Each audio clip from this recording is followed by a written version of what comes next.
5 ஆண்டுகள் 245 நாட்கள் விசாரணைகள் முடிவடைந்து இறுதி கட்டத்தை எட்டியிருக்கு அப்படிங்கிற ஒரு தகவல், ஒரு முக்கியமான தகவல் இன்னைக்கு நாள்ல வெளியாகி இருக்கு அப்படின்னு சொல்லலாம்.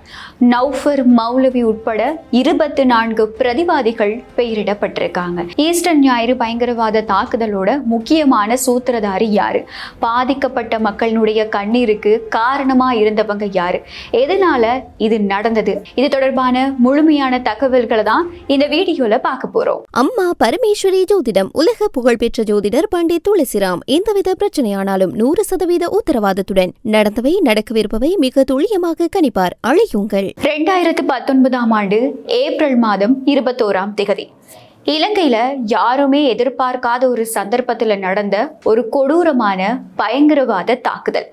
நூற்றுக்கணக்கானவங்க உயிரிழந்த ஒரு மிக கொடூரமான ஒரு சம்பவம். இந்த சம்பவத்துல வழக்கு விசாரணைகள் அப்படிங்கிறது கடந்த 5 ஆண்டுகளாவே தொடர்ந்து நடந்துகிட்டு இருக்கு.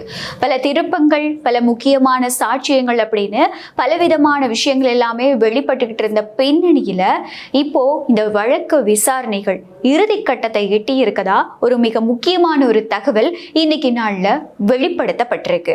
இது மிக முக்கியமான தகவல் அப்படிங்கிறத தாண்டி இலங்கையோட நீதித்துறையில நடந்த ஒரு மிக முக்கியமான திருப்பம் அப்படின்னு சொல்லலாம். அப்படி சொல்றதுதான் இதுக்கு சரியாவும் பொருந்தும் அப்படிங்கிறது தான் என்னுடைய கருத்தா இருக்கு.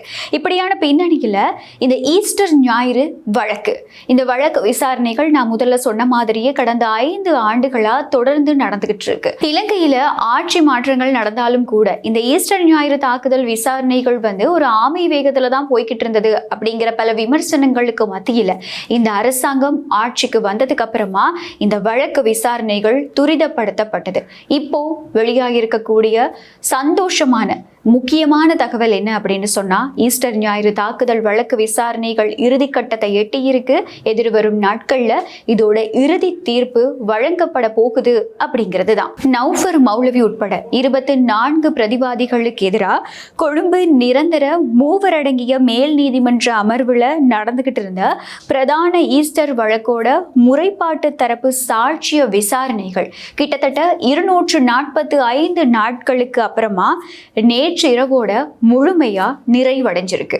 சாதாரண நடைமுறையில 10 வருஷத்துக்கும் மேல இழுத்தடிக்கப்படும் அப்படின்னு சொல்லி எதிர்பார்க்கப்பட்ட இந்த வழக்கு இப்போ இறுதி தீர்ப்பை நோக்கி நகர்ந்துகிட்டு இருக்கு. கொழும்பு மேல் நீதிமன்ற நீதிபதிகள் நவரத்ன மாரசிங்க, சுஜீவ நிசங்க மற்றும் ராமநாதன் கண்ணன் ஆகியோர் அடங்கின 3 அடங்கிய நீதிபதிகள் அமர்வு முன்னிலையில இந்த விசாரணைகள் நடந்துகிட்டு இருந்தது.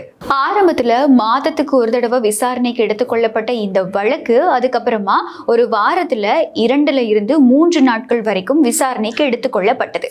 அதுக்கப்புறமா கடந்த ஆண்டுல இருந்து தினமும் இந்த வழக்கு விசாரணைக்காக எடுத்துக்கொள்ளப்பட்டது. அழுத்கடை நீதிமன்ற வளாகத்துல புதிய கட்டடம் திறக்கப்பட்டதுக்கு அப்புறமா தினமும், அதாவது நீதிமன்றங்கள் விடுமுறை தினங்கள்ல கூட தினமும் இரவு 10 மணி வரைக்குமே இந்த வழக்கு விசாரணைக்காக எடுத்துக்கொள்ளப்பட்டது. புத்தளத்துல பயங்கரவாத முகாம் நடத்தின வழக்கு கூட கொழும்புக்கு மாற்றப்பட்டு தொடர்ந்தும் விசாரணைக்காக எடுத்துக்கொள்ளப்பட்டது. இந்த தீவிர நடவடிக்கைகள் காரணமாக தான் முறைப்பாட்டு தரப்போட சாட்சிய பதிவுகள் கிட்டத்தட்ட 245 நாட்களுக்குள்ளேயே நிறைவுக்கு வந்திருக்கு. இதுல முக்கியமான இன்னொரு விஷயம் என்ன அப்படின்னு சொன்னா, இந்த முறைப்பாட்டு தரப்போட சாட்சிய விசாரணைகள் நடந்துகிட்டு இருந்த இந்த சந்தர்ப்பத்துல பிரதிவாதி சிலர் அவங்க வழங்கின ஒப்புதல் வாக்குமூலங்கள் எல்லாமே அவங்களுடைய சொந்த விருப்பத்துக்கு பேர்ல அளிக்கப்பட்ட வாக்குமூலங்கள் தான் அப்படின்னு சொல்லி பரிசோதனையிலையும் உறுதிப்படுத்தப்பட்டிருக்கு.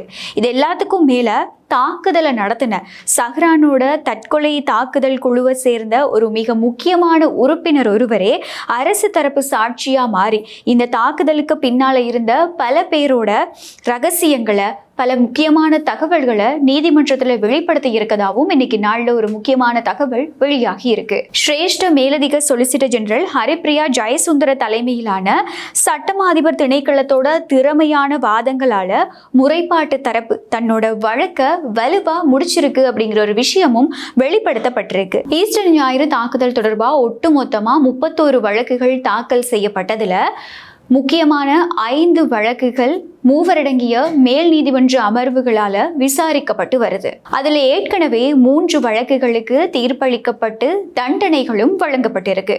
அதுலயும் மிக முக்கியமா துல்லியமான உளவு தகவல்கள் அப்படி இல்லைன்னா இந்த புலனாய்வு தகவல்கள் கிடைச்சும் கூட தங்களோட கடமையை செய்ய தவறினதா 854 குற்றச்சாட்டுகள்ல குற்றவாளிகளா நிரூபிக்கப்பட்ட முன்னாள் போலீஸ் மா அதிபர் பூஜித் ஜெயசுந்தர் மற்றும் ஹேமசிறி பெர்னாண்டோ இவங்க 2 பேருக்கும் அண்மையில நீதிமன்றம் மரண தண்டனை விதிச்சிருந்தது.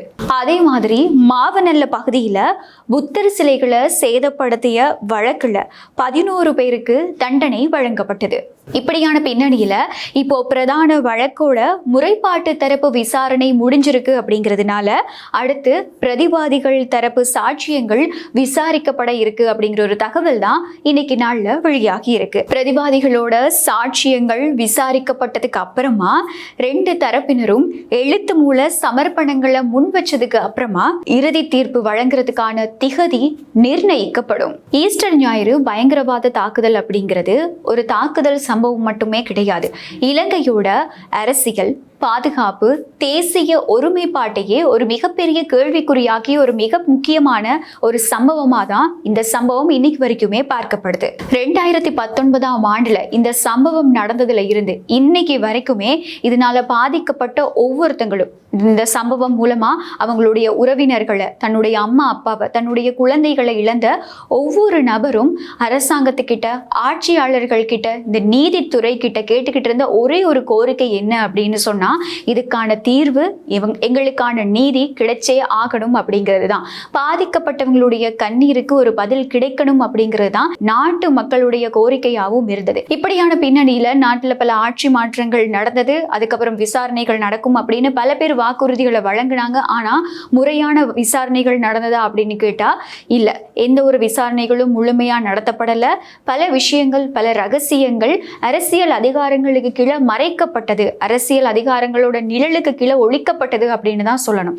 இப்படி இருக்கும்போது தான் இந்த அரசாங்கத்துக்கு கீழே விசாரணைகள் துரிதப்படுத்தப்பட்டிருக்கு. அன்னையில இருந்தே இந்த விசாரணைகள் துரிதப்படுத்தப்படுது, பல பேர் கைது செய்யப்படுறாங்க, பல விஷயங்கள் வெளிவருது அப்படிங்கிற தகவல் வெளியாகும் போது எல்லாராலையும் இந்த விஷயம் வரவேற்கப்பட்டது. எங்களுக்கான நீதி கிடைக்க போகுது, பாதிக்கப்பட்டவங்களுக்கான அவங்களுடைய கண்ணீருக்கான பதில் கிடைக்க போகுது அப்படின்னு சொல்லி நாட்டு மக்கள் பலராலையும் இந்த விசாரணைகள் வரவேற்கப்பட்டது. இந்த விசாரணைகள் துரிதப்படுத்துறது அப்படிங்கிறது ஒரு நல்ல விஷயமா பார்க்கப்பட்டது. இந்த மாதிரியான பின்னணியில இந்த ஈஸ்டர் ஞாயிறு தாக்குதல் சம்பவமா இலங்கையோட அரசியல் களத்துல பல்வேறு விமர்சனங்களும் குற்றச்சாட்டுகளும் முன்வைக்கப்பட்டு வந்தாலும் கூட இப்ப இருக்கக்கூடிய நீதித்துறை இந்த விசாரணைகளை துரிதப்படுத்தி இப்போ இறுதி தீர்ப்பு கிடைக்கும் வரைக்குமே இது ஒரு முறையான விதத்துல கொண்டு வந்திருக்காங்க அப்படிங்கறது நிச்சயமாவே வரவேற்கக்கூடிய ஒரு விஷயமா தான் இன்னைக்கு நாள்ல பார்க்கப்படுது. பிரதிவாதிகள் தரப்பு சாட்சியங்கள் அதையும் தாண்டி எழுத்து மூல சமர்ப்பணங்கள் நிறைவடைஞ்சதுக்கு அப்புறமா இலங்கை மக்கள் நாங்க எல்லாருமே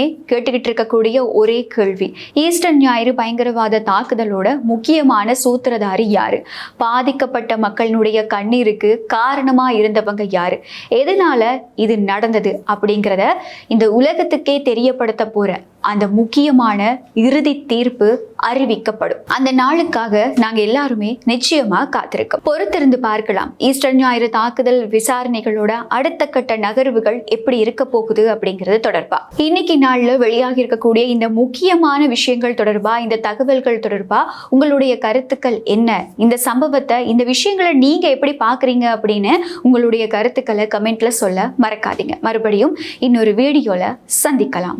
அம்மா பரமேஸ்வரி ஜோதிடம் உலக புகழ்பெற்ற ஜோதிடர் பண்டித் துளசிராம் எந்தவித பிரச்சனையானாலும் 100% உத்தரவாதத்துடன் நடந்தவை நடக்கவிருப்பவை மிக துல்லியமாக கணிப்பார். அழையுங்கள்.